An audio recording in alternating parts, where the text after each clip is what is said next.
जम्मू कश्मीर के राजनीतिक दल हैं वो एक साथ हैं, चाहे वो फारूक अब्दुल्ला हो, महबूबा मुफ्ती हो या दूसरे नेता हैं। लेकिन कांग्रेस पार्टी के ऊपर बीजेपी सवाल उठा रही है और गुपकार गैंग से तालमेल का आरोप लगा रही है। हमारे साथ कांग्रेस पार्टी के महासचिव तारिक अनवर हैं। तारिक साहब, जो एलिगेशन लगाया बीजेपी ने, इस पर कांग्रेस का क्या स्टैंड है? देखिए, हम लोग को बहुत क्लियर है। जहाँ तक है गुपकार गठबंधन है या जो भी कहा जाए उसको, उनके साथ हमारा कोई सीधा संबंध नहीं है, कोई हमारा उनका अलायंस नहीं है।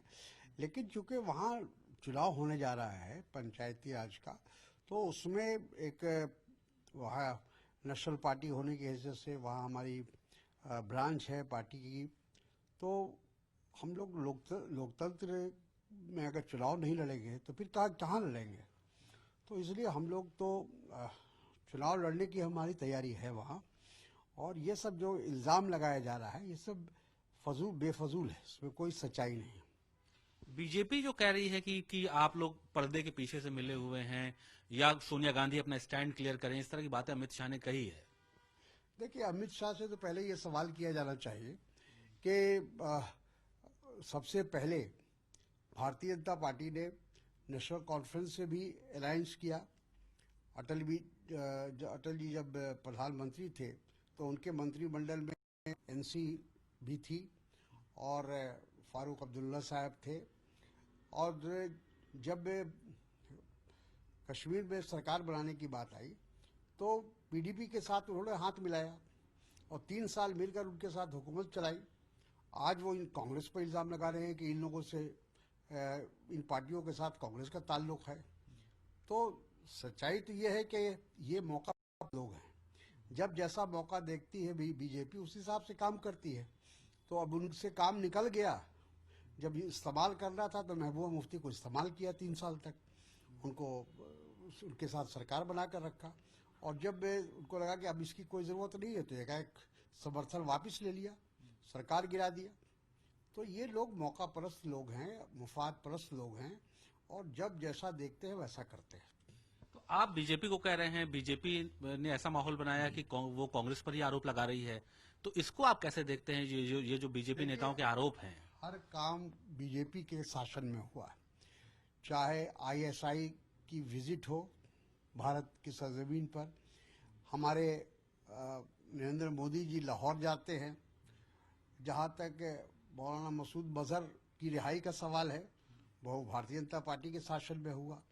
तो हर वो काम जो गलत काम है, जो देश के इंटरेस्ट के विरुद्ध है, वो सारा काम भारतीय जनता पार्टी ने समय समय पर किया है।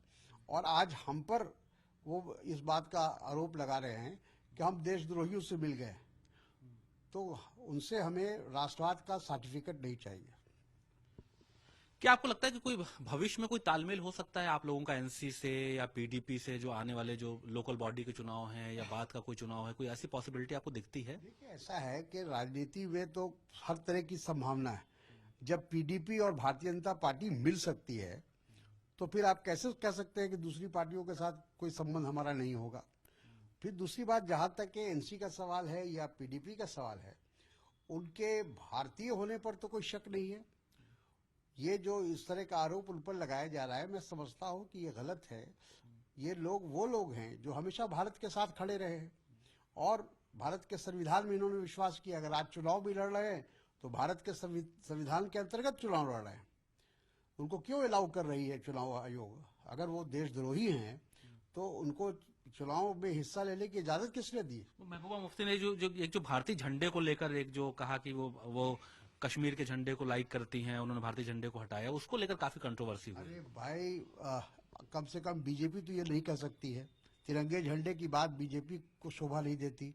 52 साल तक, आजादी के 52 साल के बाद आरएसएस ने तिरंगा झंडा अपने हेडक्वार्टर में फहराया था। 52 साल तक उनको तिरंगा झंडा याद नहीं आया और आज उनको तिरंगा झंडा याद आ रहा है। ये सब जिसको कहते हैं कि मौका परस्त लोग हैं, जब जैसा देखा वैसा किया। शुक्रिया।